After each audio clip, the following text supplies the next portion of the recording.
रावण ने माता सीता को चुराया, तो क्या रावण ने माता सीता को चुराते समय कोई उसकी भावना गलत थी कि मैं सीता को चुरा करके और उनके साथ कुछ दुर्व्यवहार करूंगा? कोई ऐसी भावना थी? बताओ, बोलो।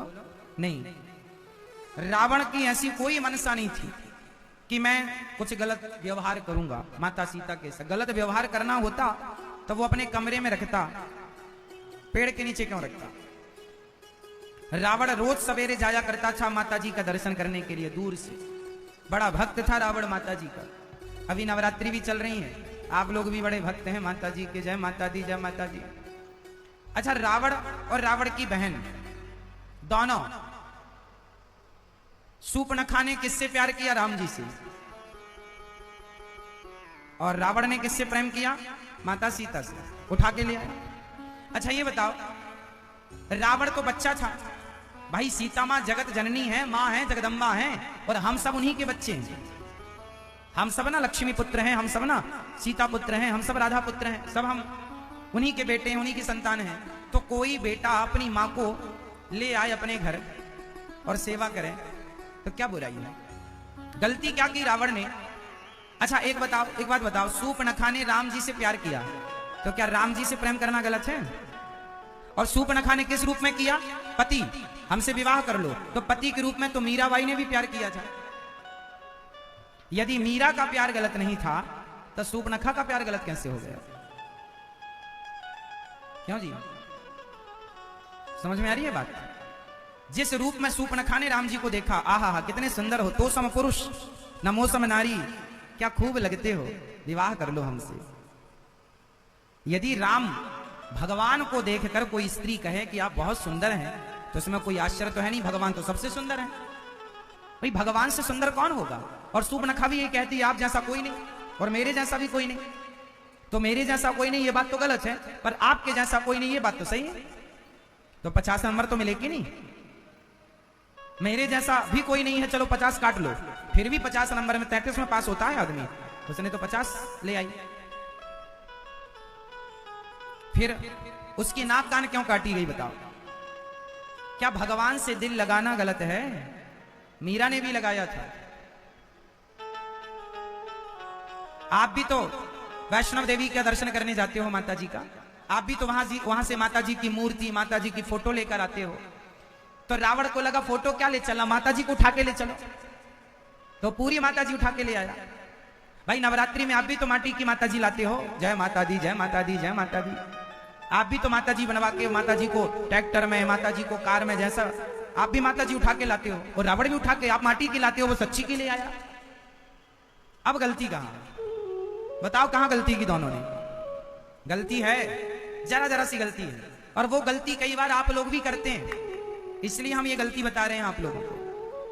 वो गलती सिर्फ इतनी है, अब देखना गलती कहां हुई और अब इसे ठीक कैसे कर सकता था रावण और शूर्पणखा, जरा समझना।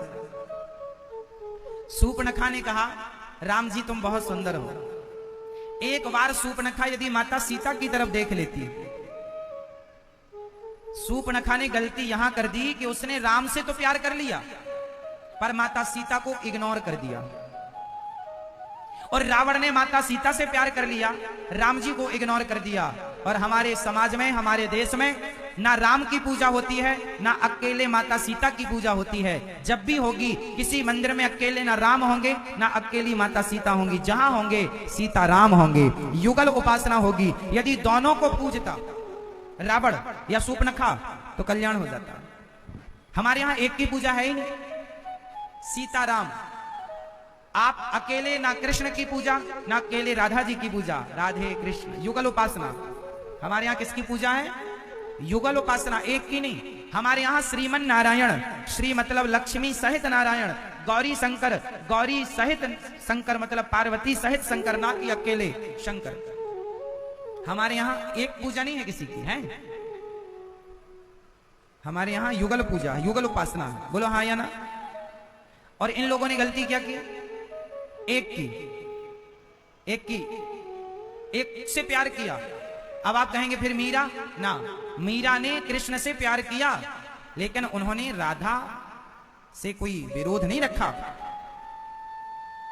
जबकि शूर्पणखा ने राम से तो प्यार किया, पर माता सीता के प्रति इतना विरोध रखा कि बाद में जाके रावण को भड़काया माता सीता को लेके कि अरे बड़ी सुंदरी है, तुम उठा के ले आओ। भाई सूर्पनखा ने ही तो रावण को भड़काया कि कोई उनके संग स्त्री है, बड़ी सुंदर है। तो अर्थ क्या निकला? सूर्पनखा को राम से तो प्यार था, पर माता सीता से प्रेम नहीं था। जबकि मीरा को भगवान श्री कृष्ण से प्रेम था, पर राधा रानी से भी प्रेम था। वो इग्नोर नहीं करती, नहीं जी, वो जानती हैं कि राधा राधा है और कृष्ण कृष्ण है और मीरा मीरा है। हम तुच्छ प्राणी भक्त हो सकते हैं और उनके हो सकते हैं। ये मैंने पिछले जन्म भी सुनाया है मीराबाई का कि मीरा पिछले जन्म में कौन थी। फिर वही सूर्पनखा, अच्छा देखो, भगवान की भक्ति व्यर्थ नहीं जाती, आपको पता है। वही सूर्पनखा जिसको राम से प्यार हो गया था, उसी सूर्पनखा को फिर राम जी मिले हैं बाद में। जब राम रावण का युद्ध हो गया, रावण मर गया, तो वही सूर्पनखा फिर द्वापर युग में जन्म लेती है। त्रेता की सूर्पनखा द्वापर में कुब्जा बनकर आई और फिर भगवान ने कुब्जा को दर्शन देकर चंदन लेकर उससे उसका मनोरथ पूरा किया था। तो भगवान कहते हैं नमे भक्त्या प्रणश्यति, मेरा भक्त किसी भी प्रकार से हो, चलो कोई यदि रावण जैसा एक कोई भजे तो भी चलो, उसको ख्याति तो नहीं मिलेगी भक्तों जैसी, लेकिन सम्मान नहीं मिलेगा भक्तों जैसे, पर दुर्गति नहीं होगी। रावण की भी दुर्गति नहीं हुई, रावण की भी भगवान ने परम गति की, सूर्पनखा भी परम गति को प्राप्त हुई।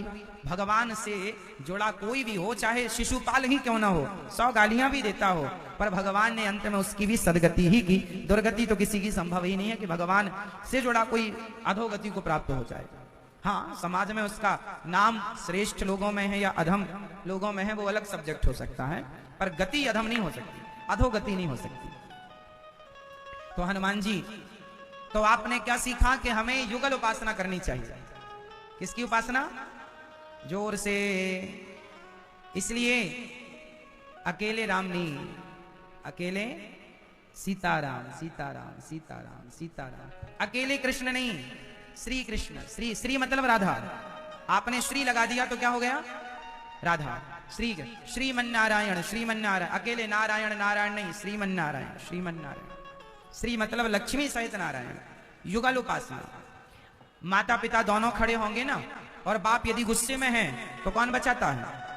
बस यही है कि यदि हम अपराधी भी हैं बड़े बड़े करोड़ों जन्म के, और कोई अपराध के कारण यदि भगवान ने हमसे नजरें फेर ली, तो राधा रानी कहेंगे कि ये मेरा भक्त है, प्रभु स्वीकार कर लीजिए। उठा उठा के राधा रानी श्री किशोरी जी उनके चरणों में डाल देती हैं। दयामयी माँ है, तो माँ को कैसे भूल जाएंगे? इसलिए त्वमेव माता च पिता त्वमेव। समझ रहे हैं बात को? इसलिए हनुमान जी चले, पूरे लंका में खोजा कोई नहीं मिला, पर एक भक्त का घर मिल गया लंका में, पूरी लंका में। उनका घर कैसा था? हनुमान जी को कैसे पता लगा कि ये लंका में कोई भक्त का घर है? आप बताओ, हनुमान जी को ये कैसे पता लगा कि ये किसी भक्त का घर है? हाँ बताइए, कैसे पता लगा? हाँ आप बताओ, नहीं मालूम? आप सो रहे हैं, कैसे मालूम होगा? जागिए, सुनिए, कैसे पता लगा? विभीषण जी की कुटिया में ठीक आंगन में तुलसी रामायुध, विभीषण जी की कुटिया में राम लिखा था, इस तरफ लिखा था रा, इस तरफ लिखा था मां। दरवाजे के एक तरफ रा, एक तरफ मां। रावण से चाटुकार मंत्री शिकायत करती, तुम्हारा भक्त, तुम्हारा भैया राम राम जप रहा है। रावण आता, क्यों रे विभीषण, ये क्या लिख रखा है दरवाजे में? राम? राम नहीं है ये, तो क्या है? विभीषण जी कहते, राम मतलब रावण, मां मतलब मंदोदरी, मैं तो आपका ही दास हूं। ऐसे श्री विभीषण जी लंका में छिप छिप कर भक्ति करते थे, छिप छिप के प्यार करते थे। रामायुधवंकित ग्रह, तुलसी लगाई लंका वासियों ने, विभीषण जी ने। द्वार पर क्या लिखा था? राम। क्या बना था? शंख चक्र तिलक। और आप लोग क्या करते हैं अपने द्वार पर? आदमी घर बनाता है 1 करोड़ रुपया का और जूता लटका देता है ऊपर, जूता, या गाड़ी का टायर लटका देता है, टायर। एक सज्जन से पूछा, हमने टायर क्यों लटकाया? बोले नजर न लग जाए। यार दूसरे दिन उसके बच्चे को सर्दी थी, वो रो रहा था, हमने कहा क्यों, क्या हुआ? अरे महाराज जी से किसी की नजर लग गई है। तो मैंने कहा स्कूटर का टायर इसके भी गले में लटकाओ। भाई ये छोटा बच्चा है तो स्कूटर का टायर तो लटका ही सकते हैं। अरे बोले टायर इसको लटकाएंगे थोड़ी नजर जाएगी। मैंने कहा जब बच्चे को टायर लटकाने से नजर नहीं जाएगी तो घर की नजर चली जाएगी। मूर्खों जैसी बातें करते हैं लोग आज के युग में। बताइए, घर बनाया इतना महंगा और आपने टायर लटका दिया। अब बताओ, अब कोई दुल्हा सजे तो माँ तो काजल लगाती है, काजल ना लगा के टायर ही पहना दे साइकिल वाला। इसी से खेलता था, ले आज टायर पहन के जा बहू लेने, नजर नहीं लगेगी। कहां का चुन के लाते हैं दिमाग हमारे अपने लोग। क्यों? अरे घर के ऊपर टायर वायर जूता उता नहीं रखना चाहिए। क्या करना चाहिए? घर के ऊपर ध्वजा लगाना चाहिए। हाथ वज्र और ध्वजा विराजे, ऊपर छत पर ध्वजा हो, झंडा हो जिसमें हनुमान जी या प्रभु राम बने हो, और द्वार पर शंख चक्र तिलक होना चाहिए ताकि द्वार पर कोई निगेटिविटी आए तो चक्र, घर के द्वार पर ऊपर फ्रंट पर चक्र होना चाहिए। ये चक्र जो आप सामने देख रहे हैं ये चक्र होना चाहिए। ये चक्र है, ये शंख है, ये बीच में तिलक मीन्स प्रभु के चरण। तो द्वार पर ये हो। तो हनुमान जी जब विभीषण जी की कुटिया पर गए तो क्या देखा? रामायुधवंकित ग्रह शोभा वर्णि न जाय, नव तुलसी का वृंद तहां देख हरस कपिराय। हनुमान जी बड़े प्रसन्न हो, चलो अपनी जाति का मिल गया, मतलब अपना, मैं भक्त तो ये भी तुलसी का वृक्ष और शंख चक्र और किसी के द्वार पर राम लिखा है तो भाई वो भक्त होगा। हनुमान जी बड़े प्रसन्न हुए। उसी समय विभीषण जी जागे और जागते ही क्या बोला विभीषण जी ने? मैया बताएंगी क्या कहा था विभीषण जी ने?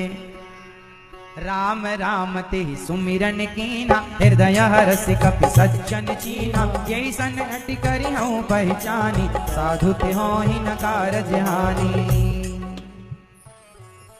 राम राम ते सुमिरन कीना, राम राम ते सुमिरन कीना, हृदय हरस कपि सज्जन चीना, कपि सज्जन चीना। जागते ही हनुमान जी ने सुना कि विभीषण जी ने क्या कहा? राम। भक्त जब जागते हैं ना तो जागते ही राम, सीताराम सीताराम, राम राम, राम राम कहा। आप भी सवेरे जागा करो तो जागते ही सबसे पहले भगवान का स्मरण किया करो। हे श्रीमन नारायण, हे श्री सीताराम, हे श्याम सुंदर, हे श्री राधा रानी, मैं आपको कभी भूलूं नहीं। और जागते ही भगवान का स्मरण करना चाहिए। विभीषण जी जागे, हनुमान जी ब्राह्मण बन के खड़े हो गए। पंडित जी कौन है आप? अब हनुमान जी ने कहा कि भैया हम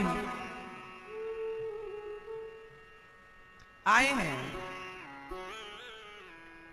कौन है आप?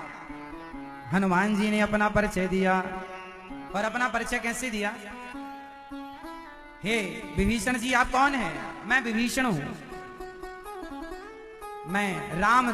दांतों के बीच में कौन रहता है? जी। हनुमान जी बोले ठीक कह रहे हो। अच्छा दांतों के बीच में जीभ है। अच्छा पहले दांत आते हैं कि जीभ आती है? भैया बताएंगे पहले दांत आते हैं कि जीभ? हाँ पहले क्या आता है? पहले क्या आती है? पहले जिह्वा होती है, दांत बाद में आते हैं। अच्छा दांत बाद में आते हैं और पहले ही निकल लेते हैं, और जिह्वा पहले आती है और आखिरी तक साथ निभाती है। और विभीषण जी क्या कह रहे हैं? हम कौन हैं? सुनहु पवन सुत रहनी हमारी, हम जीव की तरह, हम जीव हैं। हनुमान जी ने कहा ठीक कहा, तुम जीव हो। और ये लंकावासी कैसे हैं? दांत हैं, दांतों की तरह। ये दांत बाद में आते हैं और पहले निकल लेते। तुम चिंता ना करना, तुम पहले भी थे और तुम आखिरी तक विभीषण जी लंका में तुम ही रहोगे। ये सब दांत बाहर कर दिए जाएंगे, तोड़ दिए जाएंगे सब दांत। तो रावण जैसे दांत सब टूट गए और विभीषण जैसी जिह्वा रह गई। अच्छा एक बात और समझने की है, जब बात मुंह की आई सुंदरकांड में तो दांतों और जिह्वा में एक चीज देखने को मिलती है। अच्छा दांत और जीभ दोनों में दुष्ट कौन होता है? कौन दुष्ट होता है? दांत बड़े दुष्ट होते हैं, जीभ को काट देते हैं। दांत जीभ को काट देते हैं। बेचारी जीभ करे तो करे क्या? एक दिन दांतों ने कहा जीभ से सुनो हम तुम्हें काट देंगे, टुकड़े टुकड़े कर देंगे तुम्हारे। जिह्वा को गुस्सा आ गए, देखो दांत भाई साहब ज्यादा बकबक ना करो, हम कुछ बोलती नहीं है, इसका मतलब ये कुछ भी बोलोगे। ये सही है कि तुम 32 हो, हम अकेले हैं, पर हम चाहें तो तुम 32 को बाहर करा सकती हो। दांत बोले ये तो बड़ी बात कह रही हो, हम तुम्हें कहा आओ जरा हमारे इलाके में, ना काट दें तो कहना। जिह्वा बोली ठीक है, तुम कराओ अच्छा बाहर, हमें दांतों को गुस्सा गया। तो जिह्वा ने क्या किया, जो मिले उसी को गाली देना शुरू किया। अब जिसे गाली दे तो लोगों को लगा पागल हो गया, तो मुंह पे ही मारे एक ठूसा, और ठूसा मारे तो 2-3 दांत बाहर। अब दांतों की पूरी मंडली घबराई, अरे भगवान 3 गए। और दूसरे को गाली मिली तो उसने भी मारा 3, फिर नीचे के गए, 6 नंग गए। अब जिह्वा बोली और अभिमान करोगे, पूरे बाहर करवा दूंगी, ये डाढ़े तक ना बचेंगी। और दांतों ने शरणागति ग्रहण की, जिह्वा महारानी अब ना बको, नहीं बिगड़ना तुम्हारा, गाली तुम देती हो, पिटते हम हैं। तो दांत दुष्ट हैं, जिह्वा बड़ी सज्जन है। दांतों में, जिह्वा में दर्द हो तो दांत एक बार भी नहीं पूछते कि तुम कैसी हो, पर जिह्वा मसूड़ों में दर्द हो जाए तो बार बार जाके छू छू के कहती है कैसे हो दांत भाई साहब। मसूड़ों में दर्द हो जाए तो दांत के पास कौन जाता है? तो ये जिह्वा बड़ी सज्जन है, इसलिए दुष्ट दांत भले जीव को काट दें, पर जिह्वा अपनी सज्जनता का स्वभाव नहीं छोड़ती। दुष्ट अपनी दुष्टता नहीं छोड़ता, तो सज्जन को अपनी सज्जनता कभी नहीं छोड़नी चाहिए। ये हमें दांतों और जिह्वा से सीख लेना चाहिए कि दांत हैं दुष्ट, वो अपनी दुष्टता नहीं छोड़ते काटना, तो जिह्वा अपनी सज्जनता भी, दुष्टता ना छोड़े तो हमें भी अपनी सज्जनता नहीं छोड़नी चाहिए। विभीषण जी ने कहा हनुमान जी आपका परिचय क्या है? तब हनुमंत कही सब राम कथा निज नाम, सुनत जुगल तन पुलक मन, मगन सुमिर गुणग्राम। हनुमान जी से जब कोई पूछता कि आपका परिचय क्या है, आपका परिचय क्या, हनुमान जी कहते हमारा कोई परिचय नहीं, हमारा परिचय नहीं। तब हनुमंत कही सब राम कथा, राम की कथा ही मेरा परिचय है, इसलिए राम के बारे में जान लो, मेरे बारे में जानने की। हनुमान जी अपने आप को छिपा के रखते हैं। विभीषण जी ने क्या कहा? अब मोहि भा भरोसे हनुमंता, ओ बिनु हरि कृपा मिलहि नहीं संता। अब मोहि भा, मुझे बड़ा भरोसा हो गया है कि बिना संतों की कृपा के भगवान नहीं मिलते। विभीषण जी को राम जी मिले तो हनुमान जी की कृपा से। हनुमान जी जैसे संत, जीवन में संत का पदार्पण ना हो, संत और गुरुजन ना हो तो भगवान को पहचानना बड़ा कठिन है। संतों के द्वारा भगवान की पहचान मिलती है कि ईश्वर है ऐसे। हमें नहीं पता था कि भगवान का स्वभाव कैसा, जब हमने गुरुजनों से सत्संग किया तो जाना कि अरे भगवान तो बड़े दयालु हैं। भगवान कितने दयालु हैं। पूतना मारने आई थी जहर पिलाने, भगवान ने तार दिया, इतने दयालु हैं। हे राम तुम बड़े दयालु हो, हे राम तुम बड़े दयालु हो। विभीषण जी ने कहा क्या राम जी हम पर दया करेंगे? हनुमान जी ने कहा असमय अधम सखा सुनो, मोहु पर रघुबीर, कीन्ही कृपा सुमरी गुण, भरे बिलोचन नीर। हनुमान जी रोते हुए बोले जब मुझ अधम बंदर पर कृपा कर दी तो आप तो उत्तम कुल के हो, ब्राह्मण हो, मनुष्य हो, भगवान तो बंदर पर कृपा करते हैं, है ना। हनुमान जी ने कहा प्रात ले जो नाम हमारा, ते ही दिन ताही न मिले आहारा। प्रात ले जो नाम हमारा, जो रघुवीर अनुग्रह कीना, तो तुम मोहि दरस हट दीना। जो रघुवीर अनुग्रह कीना,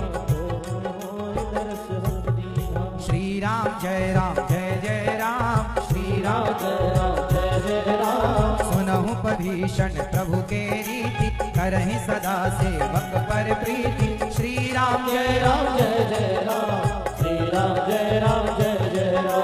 कहु पवन सुत परम कुलीना, कपि चंचल सबहि विधिहीना। प्रात ले जो नाम हमारा, ते दिन ताहि न मिले आहारा। श्री राम जय राम, श्री राम जय राम, श्री राम जय राम, श्री राम जय राम। अच्छा समझिएगा, सुनहु विभीषण प्रभु के रीति, करहि सदा सेवक पर प्रीति। भगवान किस पर प्रेम रखते हैं, किससे प्रेम करते हैं बताओ? सेवक पर। और सेवक कौन है? सेवक कौन है? सेवक वो है जो सेवा करता है। इसलिए हमें क्या बनना चाहिए? सेवक। हनुमान जी ने क्या किया? प्रभु की सेवा की। जाओ सीता मां का पता लगाओ, आज्ञा का पालन करना क्या है? सेवा है। हनुमान जी ने सेवा की, तो सेवा करते रहिएगा। किसी भी रूप में प्रभु मिल सकते हैं। मां की सेवा, पिता की सेवा, बुजुर्गों की सेवा, गुरुजनों की सेवा। सेवा से ही प्रभु का दर्शन होगा। सेवा करते रहो। असमय अधम सखा सुनो। अच्छा, हनुमान जी कह रहे हैं मैं अधम हूं, मेरे पर भी कृपा की। अच्छा बताओ, हनुमान जी अधम है कि नहीं? हनुमान जी अधम है कि नहीं? बोलो हाँ या ना। हनुमान जी अधम है कि नहीं? नहीं। फिर वो क्यों कह रहे हैं अपने आप को अधम? जब हनुमान जी अधम नहीं है तो अपने आप को अधम क्यों कहा जा रहा है? क्यों? आपके लिए जो आप लोग किसी से मिलते हैं तो आप सिर्फ अपनी तारीफ करते हैं, अपने गुणगान गाते हैं। मैं ऐसा, मैं वैसा, मुझे नहीं जानते, मैं ये। हनुमान जी कितने सरल हैं, इतने बड़े हैं, इतने लाडले हैं राम जी के, पर क्या कहते हैं? असमय अधम सखा सुनो, मोहू पर रघुवीर कीन्ही कृपा। मुझ अधम पर कृपा कर दी, मुझ अधम पर, तो आप पर क्यों नहीं करी? भरे बिलोचन नीर। हनुमान जी रो पड़े। उनकी दया को याद करके, राम जी की दया करुणा को याद करके। समझ रहे हैं आप लोग? जो अपने मुंह से अपनी तारीफ करे, अपनी बड़ाई करे, अपनी प्रशंसा करे, उसे अधम कहा गया है। पर हनुमान जी कहते हैं मैं तो अधम हूं। अपने मुंह से आपन मुक्ते आपन करनी, अपने मुंह से अपनी बड़ाई नहीं। बड़े श्रेष्ठ लोग कौन हैं? श्रेष्ठ लोग हमेशा अपने आप को नीच कहते हैं, दुष्ट कहते हैं, खल कहते हैं, कामी कहते हैं।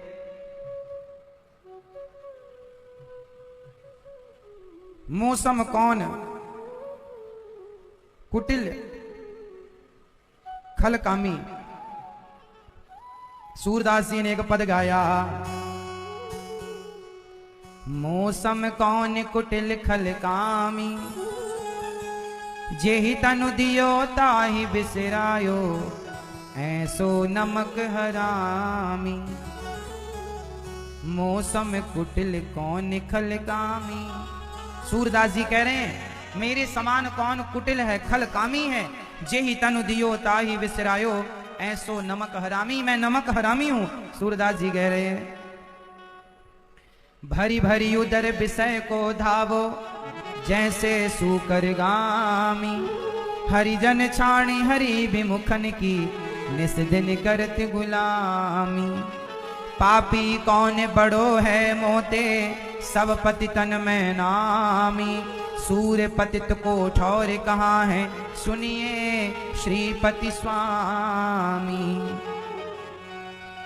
मौसम कौन कुटिल खलकामी, जेहि तन दियो ताहि विसरायो। जिसने शरीर दिया उसे विसार दिया, ऐसा मैं नमक हरामी हूं। वो स्वामी श्री सूरदास जी महाराज पद गा रहे हैं, लिख रहे हैं, अपने लिए लिख रहे हैं। जो अच्छा ये बताइए, आप लोग अच्छे हैं कि बुरे हैं? बताओ, आप जितने लोग बैठे हैं बताओ, सबसे सवाल है, आप अच्छे हैं कि बुरे हैं? बताओ, आप अच्छे हैं कि बुरे हैं? अच्छे हैं? आप बताओ, अच्छे हैं? आप अच्छे हैं? आप अच्छे हैं? हाँ अच्छे। आप अच्छे हैं? अच्छे? मैया आप अच्छी हो? पीछे वाले? अच्छा, सूरदास जी से अच्छे हैं आप लोग? सूरदास जी नहीं, पर सूरदास जी तो कह रहे हैं कि मैं अच्छा नहीं हूं। समझ लीजिएगा, जो अच्छा होगा वो कभी अपने आप को अच्छा नहीं कहेगा। जो अच्छा होगा वो अपने आप को अच्छा नहीं कहेगा। आप अपने आप को अच्छा मत कहिए, जमाना आपको अच्छा कहेगा। आप अपने आप को अच्छा ना कहिए। आप अपने आप को सबसे घटिया बताइए, मैं सबसे घटिया हूं। सबसे बढ़िया है भगवान, सबसे घटिया है हम। बुरा जो देखन मैं चला, बुरा न मिलिया कोई। जो दिल खोजा आपना, हमसे बुरा ना। सबसे बुरा कौन? हम। गोस्वामी तुलसीदास जी अपने आप को बुरा कहते हैं, मैं अधम हूं। हनुमान जी अपने आप को बुरा कहते हैं, मैं अधम हूं।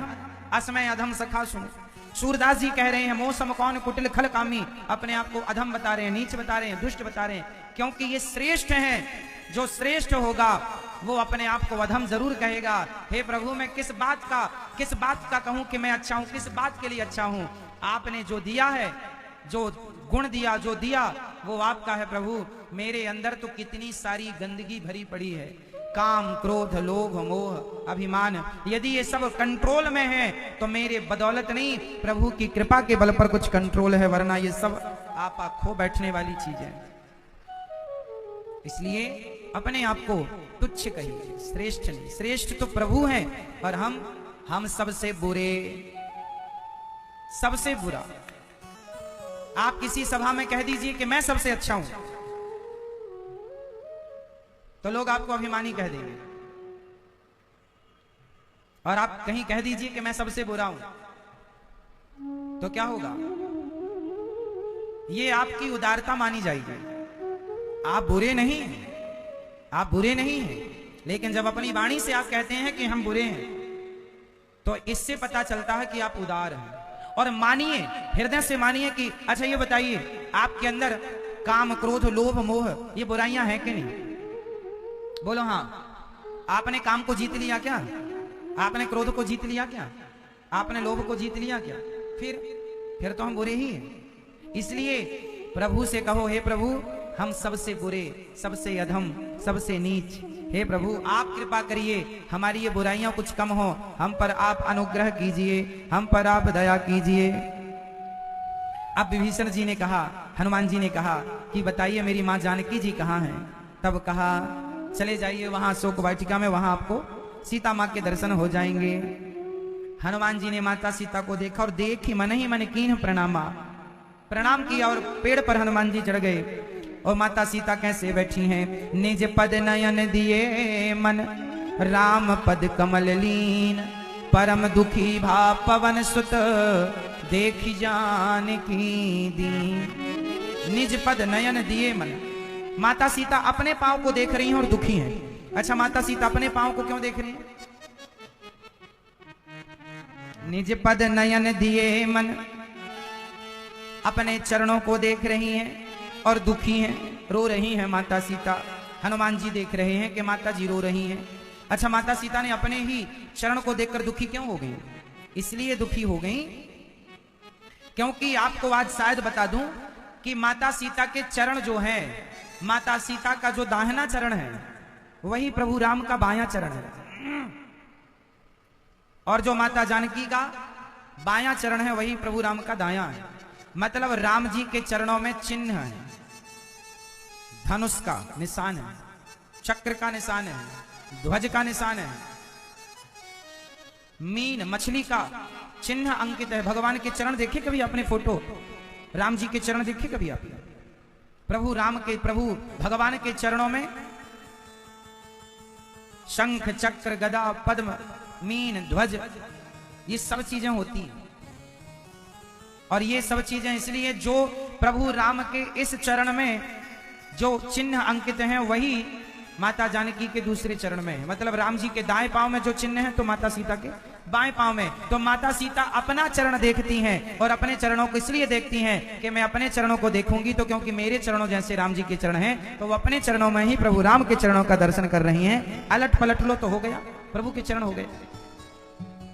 इसलिए निज पद नयन दिए मन, राम पद कमल लीन, परम दुखी भा पवन सुत, देख जानकी दीन। कैसी बैठी हैं माता? माता जी बैठी कैसी हैं?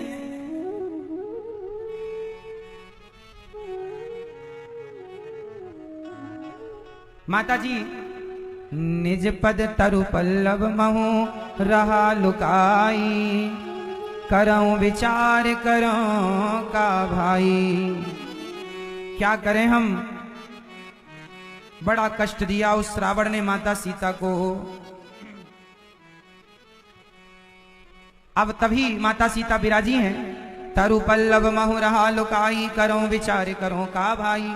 हनुमान जी अपने आप को पेड़ पर छिपाए हैं, क्या करें। तेहि अवसर रावण तह आवा, संग नारी बहु किए बनावा। बहु विधि खल सीता ही समझावा, सामदान भय भेद दिखावा। रावण ने बहुत समझाया माता सीता को, बात मान जाओ, तुम हमारी हो जाओ। लेकिन माता सीता कहां मानने वाली। लोभ लालच में उलझाना चाहता है रावण, पर माता को कैसे उलझाएगा। जिन राम के नाम से व्यक्ति पार लग जाए भव सागर से, उन राम को छोड़ करके क्या धन दौलत में माता सीता अपना मन लगाएंगी। हाँ, पल्लव महु रहा लुकाई, करें विचार करो का भाई। तेहि अवसर रावण तह आवा, संग नारी बहु किए बनावा। बहु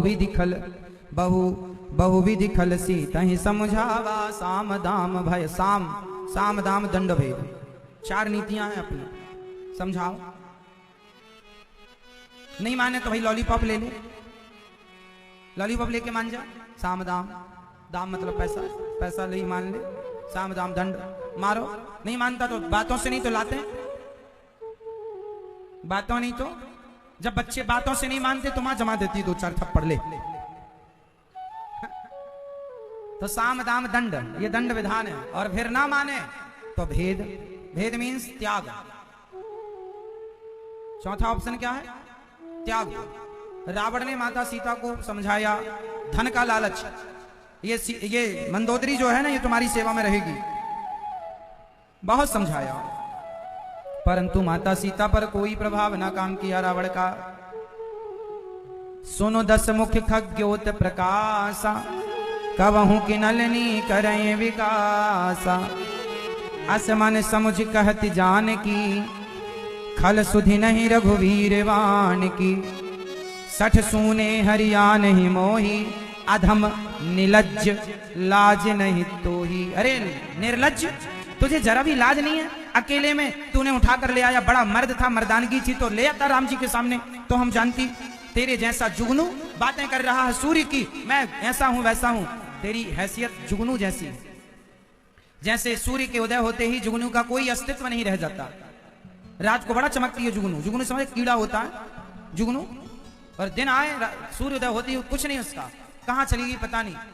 ऐसे ही तू जुगनू है और राम जी सूर्य हैं, और तू अपने आप को बड़ा महान बता रहा।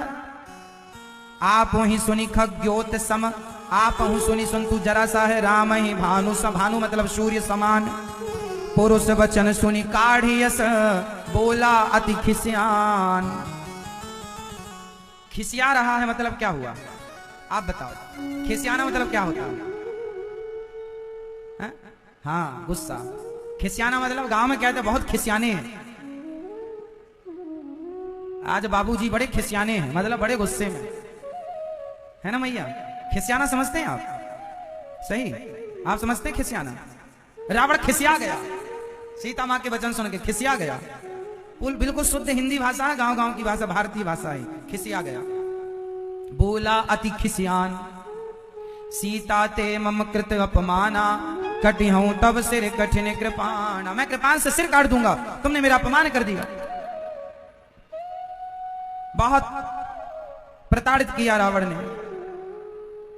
सीता मां को कहता है, मां से दिवस कर कहा ना माना तो हमें मार भी काढ़ी कृपा नहीं, 1 महीने में मेरी बात मान जाओ, बहुत मारूंगा, मार डालूंगा तुम्हारे राम का। एक बार तो सिर काट के ले आया मायावी, झूठी सिर काट के, देखो तुम्हारे पति चले गए, मैंने युद्ध में जीत लिया राम को। पर कहां प्रभाव डालती रावण की ये बातें। भया भवन गया हूं 10 कंधर। अच्छा, रावण के कितने सिर थे? कितने? और आप लोगों के कितने हैं? सही बताना, गिन लो फटाफट, अभी समय दे रहे हैं हम आपको, बाद में ना कहना गलती हो गई। कितने सिर हैं आपके? कितने हैं? अच्छा, रावण को बड़ा टाइम लगता है। जब सवेरे रावण उड़ता रहा होगा तो मंजन कैसे करता रहा होगा? जब मंदोदरी पूछती होगी चाय बना दूं क्या, तो रावण बोलता होगा भाई 9वें नंबर के सिर का मंजन बाकी है।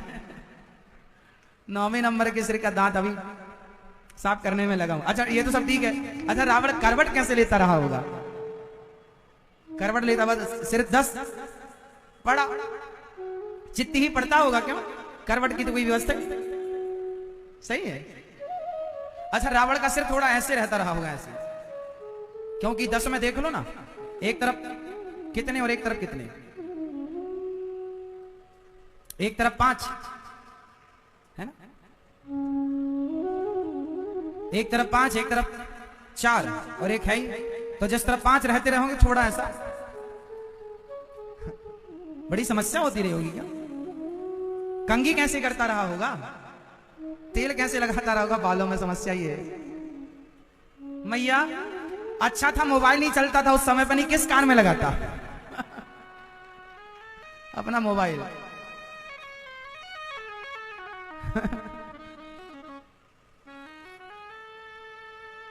रावण के 10 सिर कैसे थे?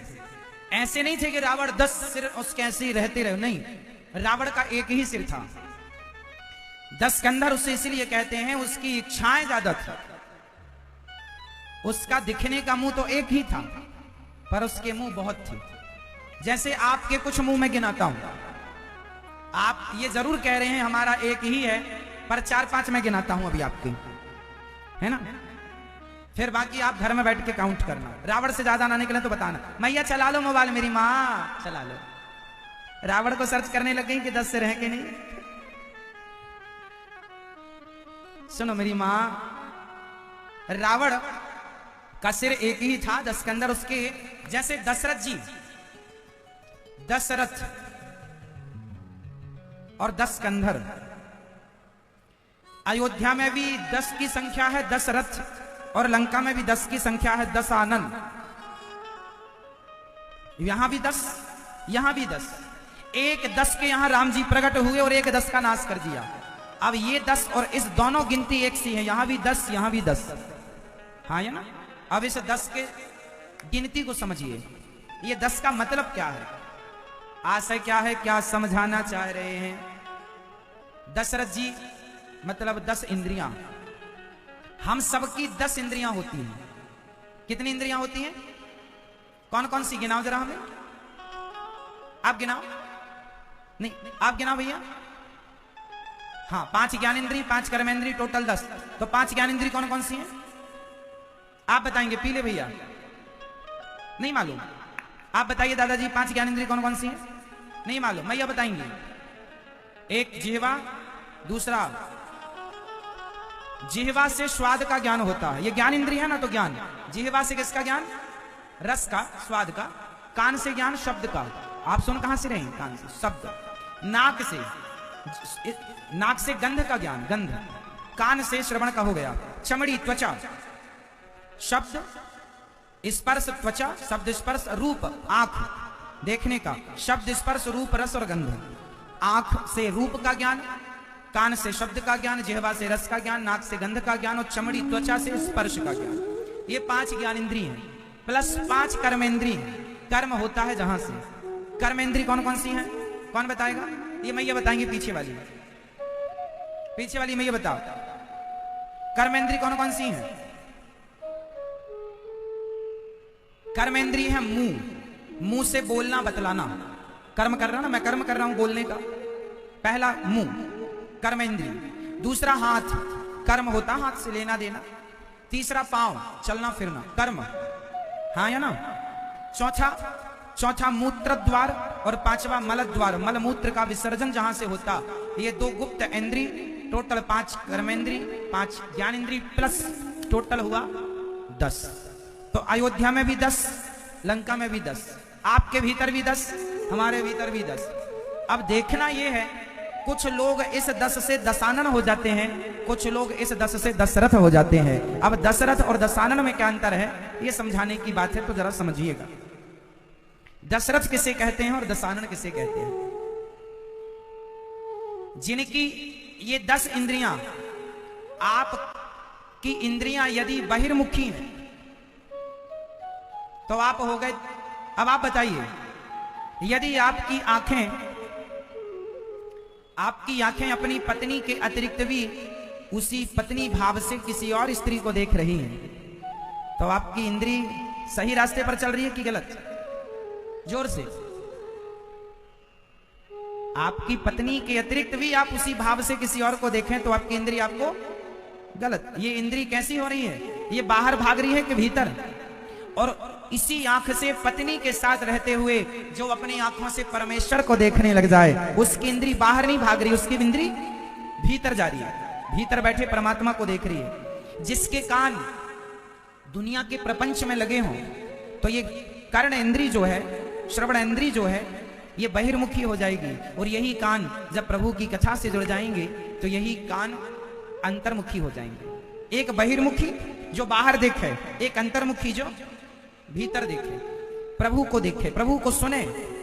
जो संसार में स्वाद ले, ये जिह्वा स्वाद लेती है संसार के पदार्थों में, लेकिन यही जिह्वा जब प्रभु के चरणों के चरणामृत का और प्रभु को लगे प्रसाद का स्वाद लेने लग जाए, तब इसका स्वाद लेना सार्थक हो जाता है। ये अंतर्मुखी हो गई। इसे बाहर का पदार्थ कितना भी स्वादिष्ट हो, परंतु प्रभु का भोग लगे बिना वो हमारे लिए जहर है। जब तक भोग ना लगे तब तक हमें कुछ ग्रहण नहीं करना चाहिए। बिना भोग लगे ना अन्न खाओ ना पानी पियो। पानी का भी भोग लगाना चाहिए। बैठे बैठे स्मरण, हे प्रभु स्वीकार कीजिए, भगवान को स्मरण करके पानी पीना चाहिए। तो ये जिह्वा, फिर नासिका। कौन सा इत्र अच्छा होता है? कौन आप लोग परफ्यूम लगाते हैं? नहीं, हमारे यहाँ इत्र की परंपरा रही है। इत्र सबसे पहले भगवान जी को लगाया जाता है और भगवान जी को लगाने के बाद हमें उसी को प्रसाद के रूप में लगाने की परमिशन है। पुष्प भगवान को चढ़ाने के बाद फिर उसको निर्माल्य, उसको सूंघना चाहिए।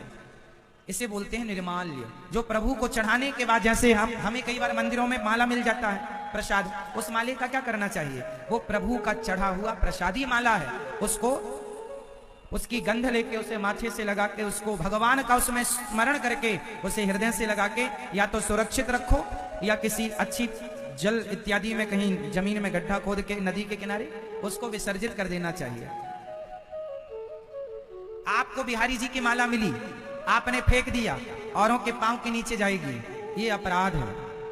जैसे आपको कोई माला मिली है मंदिरों से, बिहारी जी से, राधा रमण जी से, राधा वल्लभ जी से, तो उस माला को प्रसाद स्वरूप अपने पास रखना चाहिए। घर में लाओ, अच्छी जगह टांग दो। जब भी उस माला को देखेंगे याद आएगी बिहारी जी की माला है। सूख जाएगी तो भाई लिपटा के पॉलीथिन में रख दोगे तो सड़ जाएगी, और खुले में टांग दोगे तो सूख जाएगी। तो सूखे के बाद भी आप उसका दर्शन कर सकते हैं, सड़ने के बाद तो फिर वो काम की नहीं रहेगी। कोशिश करो कि वो सूख जाए, फिर उसका दर्शन होता रहे। टांगो। एक घर में इतना बड़ा घर है, थोड़ा स्थान बनाओ कि कहीं मंदिर मंदिर जाएंगे, और प्रसादी कभी तो मिलती नहीं है, भाग्य से मिल जाती कभी कभी, तो उसको संजो के रखना चाहिए। और आपको नहीं तो फिर विसर्जन। तो ये नाक से ये गंध लेनी चाहिए। और चमड़ी स्पर्श किसका करना चाहिए? यदि किसी स्त्री का स्पर्श किसी पुरुष पर स्त्री का स्पर्श यदि ये त्वक इंद्री करती है तो अपराध है। पर यही यदि चमड़ी माँ बाप के चरणों का, गुरुजनों के चरणों का स्पर्श करती है और उनके चरणों की सेवा करती है तो यही अंतर्मुखी है। तो दशरथ जी थे अंतर्मुखी और रावण था बहिर्मुखी। तो अंतर्मुखी दशरथ जी के घर राम प्रकट हुए।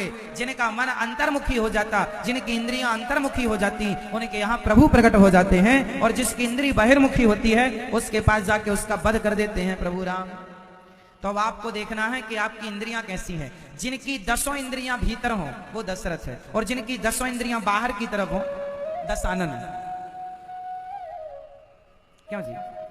जब आप लड़की के पिता होते हैं तो आपका सिर कैसे होता है? लड़के के बाप के आगे। अच्छा जी, अच्छा जी, अच्छा जी जी जी। और जब आप लड़के के बाप होते हैं तब आपका सिर, बोलो हाँ या ना। जब आपकी गाड़ी को कोई धक्का मार दे तो आपका सिर कैसे होता है? आपका मुंह कैसे होता है जब आप किसी की गाड़ी को धक्का मार दें? Sorry sorry sorry. जब आप किसी से कर्जा लेने जाते हैं, भैया 5000 की जरूरत है जरा दे दो, और जब सामने वाला वो पैसे वापस मांगने आता तब आप अरे भागे जा रहे हैं क्या? जब लेने गए थे तब आपका सिर कैसे था? बदल रहा। रावण का तो एक सा ही था, चलो 10 थे तो 10 ही थे, 11 नहीं हुआ। लेकिन आज का आदमी तो रोज अपने स्वरूप और स्वभाव को बदल रहा है, हाँ या ना? गिरगिट की तरह रंग बदल रहा है आज का इंसान, बोलो हाँ या ना? त्रिजटा नाम राक्षसी का, ये त्रिजटा कौन है? त्रिजटा माता सीता से कह रही है, हे देवी आज मैंने एक सपना देखा। अच्छा, सपने सही होते हैं कि झूठे होते हैं? सपने सच्चे होते हैं? मैया सपना सच्चा होता है कि झूठा? मैया बताएंगी मेरी माँ झूठा होता। अच्छा बताओ सपना क्या है? आपने सही कहा कि सपना झूठा होता है, तो बताओ सपना क्या है? बताओ सपना क्या क्या है? सपना किसे कहते हैं? जो रात को आप सोने के बाद जो देखते हैं वो सपना है, या जो आंख खोल के संसार को देख रहे हैं ये सपना है? बताओ सपना क्या है? बताइए सपना क्या है? जो आप रात को आंख बंद करके सोते समय जो देखते हैं वो सपना होता है, या जो आप अभी देख रहे हैं या घर में आंख खोल कर देखते हैं वो सपना है? कौन सा सपना? सपना कौन है? जो रात को देखते हैं सोते समय? आप बताइए, आप बताओ। जो रात को देखते हैं, अच्छा जो खुली आंखों में देखते हैं ये सपना है, तो रात को जो देखा था वो क्या था? बताइए। हाँ, जो रात को देखा था आंख बंद करके वो भी सपना है, और जो आंख खोलकर देख रहे हैं ये भी सपना है। अब आपको उत्तर ये देना है कि इन दोनों में सच्चा कौन है? इन दोनों में सच्चे कौन है? सच्चा कौन है? दोनों ही सपने झूठे हैं। आंख खुलते ही रात का सपना टूट जाता है, और जिस दिन आंखें बंद होंगी सदा के लिए उस दिन ये दिन वाला सपना भी टूट जाएगा। बस एक आंख खुलते ही टूटेगा और एक आंख बंद होते ही टूटेगा। बोलो हाँ। सत हरि भजन जगत सब सपना, उमा कहूं मैं अनुभव अपना। सत हरि भजन जगत सब सपना, सब सपना है कहने को सब अपने हैं, झूठे ये सब सपने हैं कहने को सब अपने हैं, झूठे ये सब सपने हैं। नाता कोई का मेरा धन मेरे राम, मेरे राम, मेरे राम, मेरा धन मेरे राम, मेरे राम। कहने को सब अपने हैं, झूठे ये सब सपने हैं। कहने को सब अपने हैं, झूठे ये सब सपने हैं। नाता कोई का मेरा धन मेरे राम, मेरे राम, मेरे राम, मेरा धन मेरे राम, मेरे राम, मेरे राम, मेरा धन मेरे राम, मेरे राम, मेरे राम, मेरा धन मेरे राम, मेरे राम। तो मेरा कौन? ना रात वाला मेरा था ना ये दिन वाला मेरा है। मेरा धन मेरे राम, मेरे राम, मेरे तो राम। सब कुछ सपना है। हाँ या ना? आपकी लड़कपन और जवानी बीत गई, अब जब आप अपने बचपन को याद करते हैं तो आपका बचपन आपको सपने जैसा लगता है। बोलो हाँ। बीता हुआ कल भी तो सपना है। हाँ, ये जिंदगी एक दिन सपना हो जाएगी। ये सपने का संसार है मेरी मां। सब यही सवाल जनक जी से श्री अष्टावक्र जी ने पूछा था। नहीं, जनक जी ने पूछा था अष्टावक्र जी से। जनक जी ने एक सपना देखा था। इसका उत्तर आप देना, फिर हम आपको बताएंगे जो अष्टावक्र जी ने कहा था। एक बार क्या हुआ, राजा जनक ने एक सपना देखा। सपना देखा कि वो बहुत गरीब है, इतने भूख लगी है कि खाने का जुगाड़, रोटी नहीं मिली। तभी कहीं भंडारा था तो वहां थोड़ी सी खीर और पूरी मिल गई, तो वो खीर पूरी रख कर खाने बैठे ही थे कि तभी कुत्ता आया और वो खीर चाटने लगा और पूरी खाने लगा। और वो पूरियां अपने मुंह में दबा के कुत्ता भागा, तो मैं पीछे पीछे, अरे कुत्ता एक रोटी पूरी तो दे दे, मैं बड़ा भूखा हूं। इतना बड़ा राजा जिसके यहाँ खजाने ढेर लगे हैं, वो कुत्ते के मुंह में दबी रोटी और या पूरी के पीछे भाग रहा है। अभी कुत्ते के पीछे जनक जी भाग ही रहे थे कि नींद खुल गई। और जब नींद खुली तो सवेरे सपना सुनाया। सभा में अष्टावक्र जी बैठे थे। बताओ महाराज, आज मैं सपने में कुत्ते के मुंह में दबी एक पूरी के लिए दौड़ता रहा। जब मैं आंख खोला तो मैंने देखा मैं तो सम्राट हूं, एक राजा हूं, और आंख बंद थी तो मैं कुत्ते के पीछे एक पूरी के लिए दौड़ रहा था। बताओ कि वो सत्य था जो मैं कुत्ते के पीछे भाग रहा था, या ये सत्य है कि मैं सम्राट हूं? बताइए क्या सत्य है, क्या सत्य है? पीछे मैया, मैया ओ मेरी मैया, कौन सत्य है, रात वाला या दिन वाला, तब वाला या अब वाला, कौन सा? श्री अष्टावक्र जी ने कहा महाराज दोनों ही सपने, दोनों ही झूठे हैं।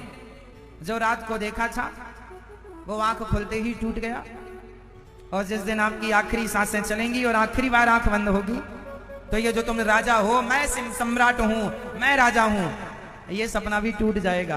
ना कोई राजा है, ना कोई रंक है। इस संसार में हम सब का जन्म प्रभु को प्राप्त करने के लिए हुआ है। यदि भगवान को प्राप्त कर लिया तो आपका सोना जागना जन्म मरण सब सरल, सब सार्थक हो गया। और यदि भगवत प्राप्ति ना हुई, भगवान में मन ना लगा, तो ना सोना, ना जागना, ना धन, ना दौलत, सब कुछ व्यर्थ चला गया। ये शरीर क्यों मिला? ये शरीर बड़े भाग्य मानुष तन पावा, सुर दुर्लभ सत ग्रंथ निगावा। बड़े भाग्य मानुष तन पावा, सुर दुर्लभ सत ग्रंथ निगावा। बड़े भाग्य, इसलिए बड़े भाग्य से मिला है। अब त्रिजटा कह रही है आज मैंने एक सपना देखा, सपने बानर लंका जारी।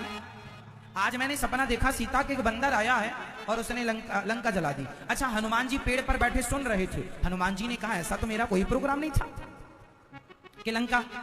जब हनुमान जी ने त्रिजटा का सपना सुना कि लंका जलाना, हनुमान जी ने एक बंदर आया लंका जलाया, तब हनुमान जी ने सोचा कि प्रभु राम ने इसके सपने में आकर कहा कि जब गए हो तो फूंक के आना। तो हनुमान जी बोले अब ये राम जी का आदेश है। और त्रिजटा ने एक बात और लगे हाथ कह दी, मेरा जो सपना है वही है सत्य गए दिन चारी, 2-4 दिन में ही मेरा सपना पूरा हो जाएगा। हनुमान जी ने कहा 2-4, हनुमान जी को लगा चलो राम जी की लीला हो कि मुझे सूचना देने सीता माँ की लेने भेजे हैं, शायद आग लगाने कोई दूसरा आए।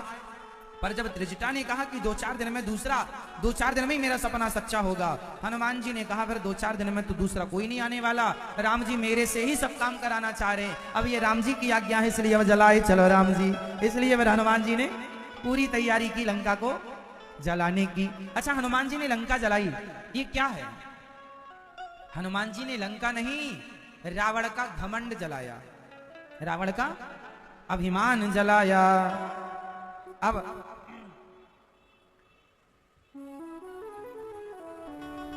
त्रिजटा कहती है मैं आपके साथ हूं। पूरी बात कहकर त्रिजटा चली गई। सीता मैया रोने लगी। एक आग का अंगारा गिर जाता तो मैं जलकर भस्म हो जाती, अब जिया नहीं जाता। कह सीता विधि भा प्रतिकूला, मिलिय न पावक मिट मिलहि न पावक मिटहि न सूला। देखियत प्रगट गगन अंगारा, अबनि न आवत क्यों तारा। एक भी तारा आ जाता, एक भी आग का टुकड़ा आ जाता तो मैं मर जाती। बहुत प्रार्थना कर रही माता सीता, दुखी हैं। तभी हनुमान जी को लगा अब करना चाहिए कार्य। कपि मन कपि करि हृदय विचार, दीन ही मुद्रिका डारी। तब जनु अशोक अंगार, दीन ही हरसी उठी कर गयूं। सीता मैया ने जैसे ही उस अंगूठी को देखा ऐसा लगा अंगार आ गया, और माता सीता उस अंगूठी को उठाने के लिए जब दौड़ी तो देखती क्या है, तब देखी मुद्रिका मन